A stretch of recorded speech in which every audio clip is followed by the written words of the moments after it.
जय श्री हरि, जय श्री कृष्ण।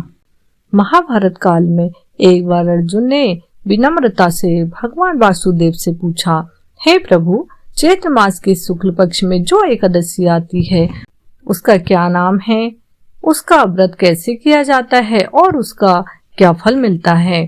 तब भगवान वासुदेव मुस्कुराए और बोले, हे पार्थ, यह एकादशी कामदा एकादशी के नाम से प्रसिद्ध है। यह सभी पापों को नष्ट करने वाली और मनुष्य की हर शुभ कामना को पूर्ण करने वाली है। इसका व्रत करने से मनुष्य को मोक्ष की प्राप्ति होती है।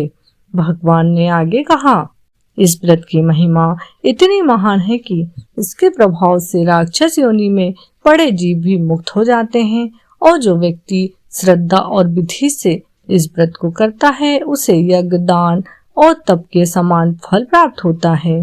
फिर भगवान वासुदेव ने अर्जुन को इस एकादशी की पौराणिक कथा सुनाई।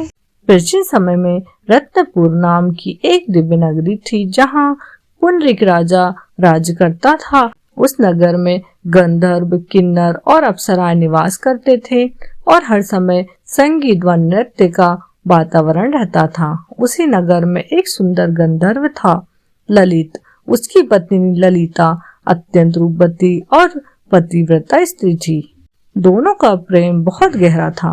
एक दिन राजा के दरबार में गंधर्वों का भव्य गान नृत्य हो रहा था। ललित भी वहां गा रहा था, लेकिन उसका मन अपनी पत्नी की याद में डूबा हुआ था। परिणाम यह हुआ कि उसके स्वर और लय बिगड़ गए। दरबार में उपस्थित एक नाग ने यह गलती देख ली और राजा को बता दिया, महाराज, यह गंधर्व आपके दरबार का अपमान कर रहा है। यह सुनकर पुंडरीक राजा अत्यंत क्रोधित हो गए और बोले, हे ललिता, तू अपने कर्तव्य से विमुख हुआ है, इसलिए मैं तुझे श्राप देता हूँ, तू राक्षस बन जा।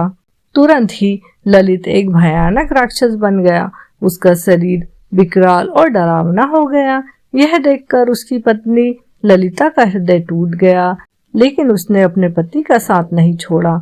वह जंगलों में उसके साथ भटकती रही और हर समय भगवान से प्रार्थना करती रही। एक दिन भटकते भटकते वह श्रृंगी ऋषि के आश्रम पहुंची। उसने रोते हुए अपनी पूरी कहानी सुनाई और पूछा, हे मुनिवर, मेरे पति को इस भयानक श्राप से कैसे मुक्ति मिलेगी। ऋषि ने करुणा से कहा, हे देवी, चैत्र मास के शुक्ल पक्ष की कामदा एकादशी का व्रत करो और उसका पुण्य अपने पति को अर्पित कर दो, इससे वह मुक्त हो जाएगा। ललिता ने पूरे विधि विधान और श्रद्धा से कामदा एकादशी का व्रत किया।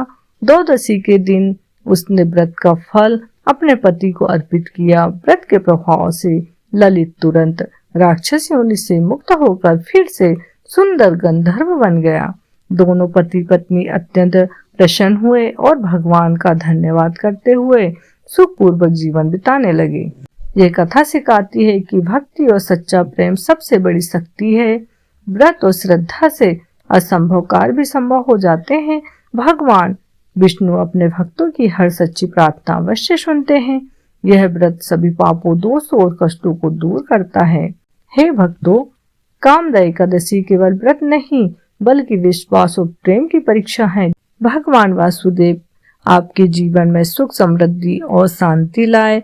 आपके सभी बिगड़े कार्य बनते रहे, यही मेरी कामना है, और आप सभी लोग सुखपूर्वक अपना जीवन व्यतीत करें। जय श्री हरि।